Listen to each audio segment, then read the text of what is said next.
ನಮ್ಮ ಕೆಜಿಎಫ್ ತಾಲೂಕಿನ ಇವತ್ತು 11ನೇ ವಾರ್ಡ್ನಲ್ಲಿ ಬೈಪೋಲು ಶಾಂತಿಯುತ ನಡೀತಾ ಇದೆ. ಸೊ ನಮ್ಮಲ್ಲಿ ಟೋಟಲ್ ಇರೋದು 3295 ವೋಟರ್ಸ್ ಅಲ್ಲಿ ಸುಮಾರು 694 ಇದುವರೆಗೂ ವೋಟ್ ಆಗಿದೆ. ಸುಮಾರು 10 ಮುಕ್ಕಾಲು ಗಂಟೆವರೆಗೆ 694 ವೋಟ್ ಆಗಿದೆ. ಅಂದ್ರೆ ಸುಮಾರು 21% ವೋಟ್ ಆಗಿದೆ. ಹಾಗೆ ಶಾಂತಿಯುತವಾಗಿ 3 ಪೋಲಿಂಗ್ ಸ್ಟೇಷನ್ 33, 34, 35 ರಲ್ಲೂ ಶಾಂತಿಯುತವಾಗಿ ಮತದಾನ ನಡೀತಾ ಇದೆ. ಯಾವುದೇ ರೀತಿಯಾದಂತಹ ಅಹಿತಕರ ಘಟನೆ ನಡೀತಾ ಇಲ್ಲ. ಸೊ ಕೊನೆವರೆಗೂ ಹೀಗೇನೆ ಶಾಂತಿಯುತವಾಗಿ ಮತದಾನ ನಡೆಯುತ್ತೆ. ಯಾವುದೇ ಅದರಲ್ಲಿ ಸಂಶಯ ಇರೋದಿಲ್ಲ. ಸೊ ಕೊನೆಗೆ ಸಂಜೆ 5 ಗಂಟೆಗೆ ಪೋಲಿಂಗ್ ಮುಗಿಯುತ್ತೆ. ಯಾರು ಪೋಲಿಂಗ್ ಸ್ಟೇಷನ್ ಒಳಗಡೆ ಬಂದಿರ್ತಾರೋ ಅವರಿಗೆ ಸಂಜೆ 8 ಗಂಟೆ ಆದ್ರೂ ನಾವು ಅವರಿಗೆ ವೋಟ್ ಮಾಡಿಸ್ತೀವಿ. ಸೊ ತೊಂದರೆ ಇಲ್ಲ.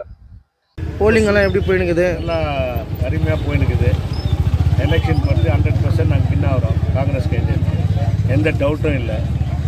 நாங்கள் பண்ணிக்கிற ஒர்க்கு, அந்த அம்மா கேண்டிடேட் ஒர்க் பண்ணிக்கிற இது, எம்எல்ஏ ஒர்க் பண்ணிக்கிற வேலை எல்லாம் பார்த்தா 100% கேண்டிடேட் இப்போ டிக்ளேர் பண்ணிடுறோம். 100% கெலிக்கிறாங்க. எம்எல்ஏ எலெக்ஷனுக்கு ஹையஸ்ட் ஓட்டு வாங்கினீங்க. அதே ஓட்டு வாங்கலாம் கூட அதோட ஒரு 150 கம்மியாகும். பட் அந்த ரேஞ்சுக்கு வரீங்க. அந்த ரேஞ்சுக்கு வரும்.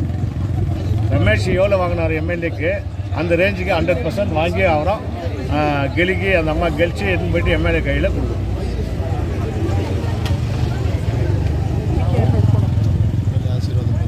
எம்எல்ஏ ஆசீர்வாதம் காங்கிரஸ் கட்சியில் நின்று ஜெயிச்சுக்கு காங்கிரஸ் கட்சி தலைவர்களெல்லாம் எங்களுக்கு கூட இருக்கிறதுனால எங்களுக்கு ஒரு நம்பிக்கை. காங்கிரஸ் தலைவர்களெல்லாம் கூட இருக்கிறதுனால எனக்கு சப்போர்ட்டாக இருக்கிறாங்க. எனக்கு நம்பிக்கை இருக்குது. ஏரியா டெவலப்மெண்ட் எல்லாம் பண்ணுறதுக்கு நாங்கள் இருக்கிறோம். இந்த வார்டில் வந்து ஆல் லீடர்ஸ் எல்லாம் வந்து 3 நாளாக இங்கே கேம்பிங் பண்ணி எல்லா ஒர்க்கர்ஸ்க்கும் உற்சாகம் கொடுத்து இன்றைக்கி எல்லா லைன்லேருந்தும் இங்கே வந்து உற்சாகமாக காலையில் 6 மணிலேருந்து 7 மணிலேருந்து ஓட்டு போட்டுனுக்குறாங்க. அந்த அம்மா வின் பண்ணுறது எங்களுக்கு பெரிய நம்பிக்கை வின் ஆகிடும்.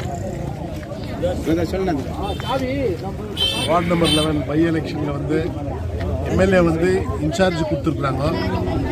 காங்கிரஸ் தலைவர் எல்லாருக்குமே, காங்கிரஸ் பார்ட்டி லீடர்ஸு மற்றும் கவுன்சிலர்ஸுங்க எல்லாமே சேர்ந்து இந்த எலெக்ஷனை வந்து நடத்தணும்னு எம்எல்ஏ வந்து முடிவு பண்ணதால் வந்து கேம்பிங் பண்ணதால் நாங்கள் இங்கே வந்து ஒரு வாரமாக இருந்து இந்த கேம்பிங் பண்ணி நம்மளுக்கு கொடுத்து, ஏன்னா நம்மளுடைய முன்னாள் கவுன்சிலர் ரமேஷ் இறந்துட்டதுனால வந்து அதனால் அவங்க மனைவிக்கு ஷீட்டு கொடுத்து நிற்க வச்சுருக்கிறாங்க.